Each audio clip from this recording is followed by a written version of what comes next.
Welcome guys with another video of accounting Guruji. मैं गौरव भारद्वाज, आपका teacher, आपका इंस्ट्रक्टर, स्वागत करता हूं आपका अपने चैनल पर। हम स्टार्ट कर रहे हैं 12th के सिलेबस अकाउंटिंग और ये हमारी 6th वीडियो है गाइस। चैप्टर चल रहा है addition of a new partner in a partnership firm और आज मैं बताने वाला हूं आपको about hidden goodwill and revaluation of assets and liabilities. हमारे दो टॉपिक बहुत ही महत्वपूर्ण टॉपिक, बहुत ही important topic for your class, for your study. I must say that you have to see video till the end.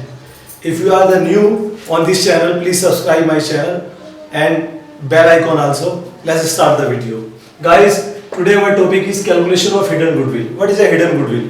Sometime when a partner coming in the firm, they have to brought a goodwill.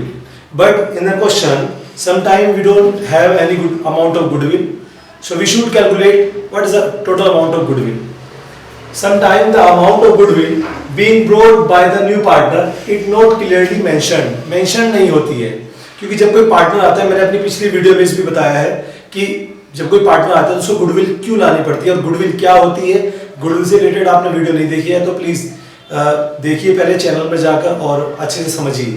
Okay guys, तो आज अगर हमें goodwill नहीं दी हुई है तो हम उसे कैसे कैलकुलेट करते हैं, आइए देखते हैं। इसी के साथ मैंने एक एग्जाम्पल भी इसमें ऐड किया है। The example is one. A and B are equally partner. Their capital show credit balance rupees 18,000 and 12,000. A or B also a partner in the firm. A new partner C is admitted with 1/5 part shares in the profit. Mr. C is a new partner. His share is 1/5 and he bring rupees 14,000 for his capital. अपने हिस्से की वो 14,000 capital ला रहा है। Find the value of goodwill, goodwill निकालनी है, hidden goodwill. तो कैसे निकालते हैं गाइस, देखिए जो ये न्यू पार्टनर है मिस्टर सी, ये ला रहा है 14,000 फॉर हिज शेयर। अगर हम सॉल्यूशन करते हैं इसका, for 1/5 part seize capital like 14,000। Okay guys, ये है 1/5 पार्ट की और होल फर्म का पार्ट कितना होता है, एक। कोई भी चीज एक होती है तो हम उसको अगर एक हिस्से की कैपिटल निकालते हैं तो पूरी फर्म की कैपिटल आ जाएगी। तो 1/5 part of capital 14 and 1 part of capital 14,000 1 upon में एंड 5 मल्टीप्लाई दैट इज 70,000। और ये 70,000 गाइस होल फर्म की कैपिटल आ गई, future capital. That is a future capital of whole firm. और ये कैपिटल ए की भी है, बी की भी है और सी की भी है। बट अभी हमें निकालनी है गुडविल, तो हम क्या करेंगे, वैसे देखा जाए तो ए बी सी की टोटल गुडविल कितनी है, total capital of A B and C. A की आप देख सकते हैं 18, बी की 12, बी की 12 एंड सी की 14। अगर हम इन तीनों को ऐड करते हैं 44, that is 44,000 total. So you guys keep it understand कि फ्यूचर कैपिटल टोटल है 70,000 और करंट की कैपिटल टोटल है 44,000 न्यू पर्सन को इंक्लूड करके। सो गाइस जो डिफरेंस है दोनों का, that is a goodwill, that is a whole firm part of goodwill. तो कह सकते हैं हम total goodwill. Total goodwill is 70,000 minus 44,000, it is 26,000। ये आ गई गाइस टोटल गुडविल। अगर आप चाहते हैं कि जो सी है उसकी गुडविल निकाले, वो कितनी गुडविल लेके आ रहा है, तो सी इज गुडविल जो आएगी,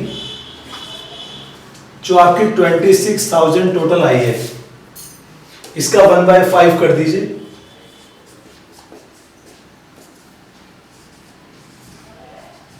ये उसके हिस्से ही गुडविल जो वो लेकर आ रहा है। सो गाइस ये था हिडन गुडविल। अगर किसी क्वेश्चन में हिडन गुडविल है तो आपको इस तरह से निकालनी होगी। First you have to calculate total future capital of the firm and the total of current capital and the difference is the total goodwill and you must divide into 2 part. This is ये हमारा first topic था guys, आप समझ गए होंगे। अगर आपने ये नहीं समझा तो प्लीज इससे पहले की वीडियो जरूर देखिए, क्योंकि उसमें मैंने समझाया है what is goodwill and how to calculate the value of a goodwill. Guys, this is our next topic, revaluation of assets and liabilities. What is the mean of revaluation of assets and liabilities? Revaluation is the valuation of assets and liabilities at the time of admission of a partner. आप समझ सकते हैं, जब कोई partner firm में आता है, when a partner coming in the firm, they want to know what is the right now capital, what is the right now value of the assets and liabilities। आज की liabilities और assets की value क्या है वो जानना चाहता है, जिसके लिए वो assets और liabilities की revalue कराता है। Means मैं आपको बताना चाहता हूँ, सपोज आप फर्म में पहले फर्नीचर अगर 10,000 रुपए का है और आज अगर देखा जाए तो वो कितने का हो गया, 12 का। ऐसा तो पॉसिबल नहीं है, चलो कम कर देते हैं, 8,000 का हो गया, क्योंकि जब कोई फर्नीचर पुराना होता है तो उसकी वैल्यू डाउन होती है। तो 10,000 का है और आज 8,000 का हो गया, इट मींस यहाँ पे कितना डिक्रीज हुआ, 2,000 लेस हो गया। दैट इज अ डेप्रिसिएशन भी कह सकते हैं इसको। अगर कोई बिल्डिंग है और वो बिल्डिंग आपकी 50,000 की है अप्रोक्स, और उसकी वैल्यू आज 55,000 हो गई, इट मींस 5,000 एप्रिसिएशन हुआ है, मींस बढ़े हैं।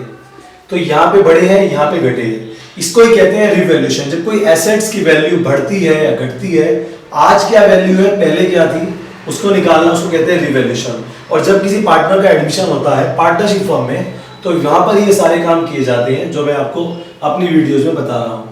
ओके गाइस, ऐसी कोई लायबिलिटी हो सकती है लाइक क्रेडिटर, और ये क्रेडिटर आपके 55,000 के थे और अब 52 के रह गए, तो यहाँ पे लायबिलिटीज आपकी डिक्रीज हुई है 3,000 से। ओके गाइस, तो वीडियो को एंड तक देखिए, मैं आपको बताऊंगा कि अगर ये डिक्रीज होती है या बढ़ती है तो हम उसको कैसे शो करेंगे in the book of accounts. Okay guys, तो लेट्स स्टार्ट। ये जो डिक्रीजमेंट और इंक्रीजमेंट होता है, इसमें एंट्रीज होती हैं, कुछ जर्नल एंट्रीज होती हैं जिनकी हेल्प से हम अपने क्वेश्चन को सॉल्व करते हैं और लेजर्स में पुट आउट करते हैं। फॉर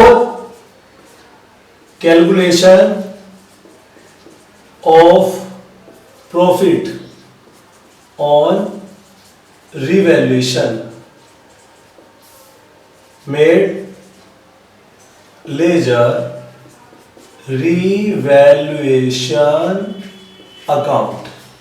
हमें जो रिवैल्यूएशन हो रहा है एसेट्स लायबिलिटीज का, जो बढ़ी या घटी उसमें जो प्रॉफिट होगा या लॉस होगा उसे निकालने के लिए हमें गाइस एक लेजर बनाना पड़ेगा, उसको कहते हैं रिवैल्यूएशन अकाउंट। कुछ टीचर उसको profit and loss adjustment account भी बोल देते हैं।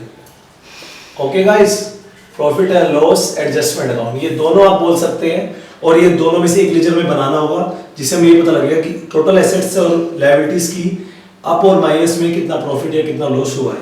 सपोज एसेट्स को देखते हैं, एसेट्स क्या होती है, डेबिट। ओके, अगर ये गाइस इंक्रीज हो रही है, ऊपर जा रही है, तो इसको डेबिट करेंगे, अगर ये डिक्रीज हो रही है तो इसको क्रेडिट करेंगे। अंडरस्टैंड? अगर सपोज 10,000 की कोई एसेट्स है, वो 12 की हो गई, तो इसमें भरी है तो उसको डेबिट करेंगे, और घटी है तो उसको क्रेडिट करेंगे। ऐसे लायबिलिटीज आपकी होती है क्रेडिट। अगर ये बढ़ेगी तो उसको क्रेडिट करेंगे और ये घटेगी तो उसको डेबिट करेंगे। जैसे कोई 10,000 की लायबिलिटी है, वो 8 की रह गई, घटी है, तो हम उसको डेबिट करेंगे। अगर आप ये बेसिक रूल समझ लेते हैं तो आपको प्रॉब्लम नहीं आने वाली इस तरह के अकाउंट्स में। ओके गाइस, इसका फंडा ये है समझने का कि अकाउंट डेबिट होता है, बढ़ेगा तो उसी दिशा में ले जाएंगे एंड घटेगा तो अपोजिट करेंगे। ऐसे क्रेडिट बढ़ेगा तो सेम एंड घटेगा तो अपोजिट। ओके गाइस, इसी के साथ ये बेसिक फंडा था। अब हम बताते हैं आपको एंट्रीज क्या क्या करती है। मैं 2 पार्ट्स में बताता हूं। सपोज आपकी first point, when assets value increased, assets value increase होती है, what entry should be made? Assets debit होती है, मैंने कहा है बढ़ेगी तो और डेबिट करेंगे। तो गाइस, जो आपकी एसेट्स है, सन्ड्री एसेट्स डेबिट हो जाएगी, और जितनी एसेट्स की वैल्यू बढ़ी है, ये एंट्री जो बनेगी वो एक्सेस अमाउंट से बनेगी, एप्रिसिएशन अमाउंट से बनेगी, और ये किस में जाएगी? रिवैल्यूएशन में। So guys, to revaluation account. Narration लिख सकते हैं being assets value increased. Okay, ये थी assets when assets value increase.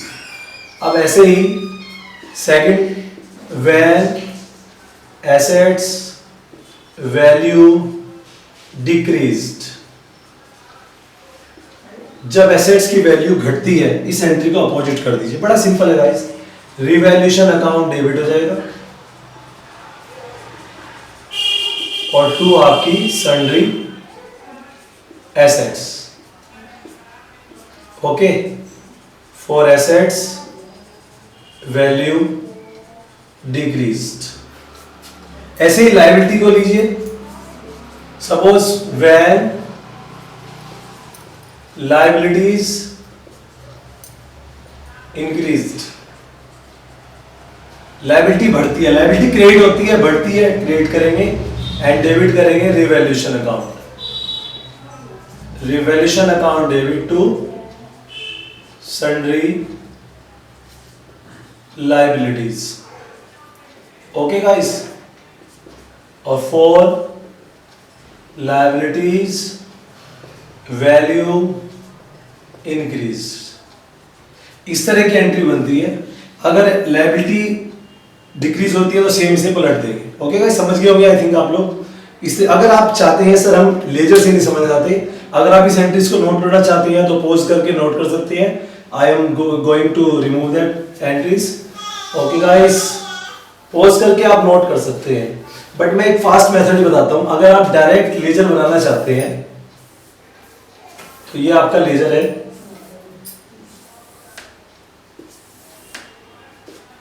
ये बन गया गाइस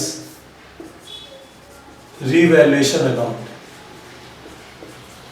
ओके, तो बड़ा सिंपल सा फंडा है। एसेट्स बढ़ रही है, सपोज फर्नीचर बढ़ रहा है, बिल्डिंग बढ़ रही है, तो फर्नीचर और बिल्डिंग बढ़ रही है तो वो यहां जाएगी, by building, bye furniture. Okay, increase हो रहे हैं,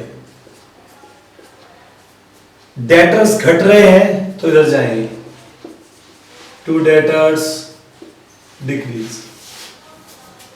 क्रेडिटर घट रहे हैं, क्रेडिटर घट रहे हैं तो कहां जाएंगे, क्रेडिटर घट रहे हैं यहां जाएंगे।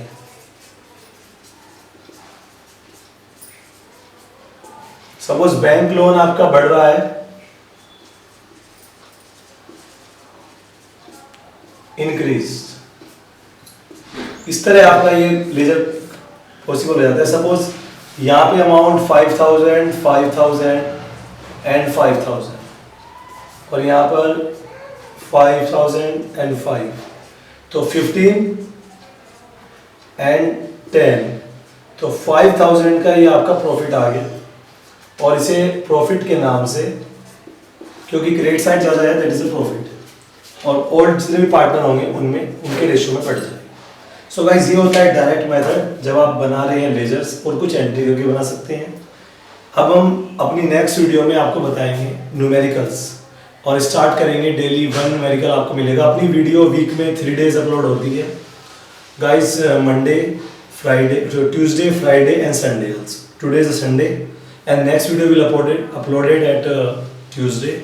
गाइस, वीडियोज इवनिंग में अपलोड होती हैं। आप स्टूडेंट हैं, क्लास 12th में हैं, सीए कर रहे हैं, what ever you will do आपके लिए बहुत महत्वपूर्ण है। तो चैनल को सब्सक्राइब करें और सपोर्ट इसी तरह करते हैं ताकि मैं भी अप्रिशिएट होकर आपको अच्छे से अच्छी बातें बता सकूं for accounting purpose. Okay guys, thank you very much.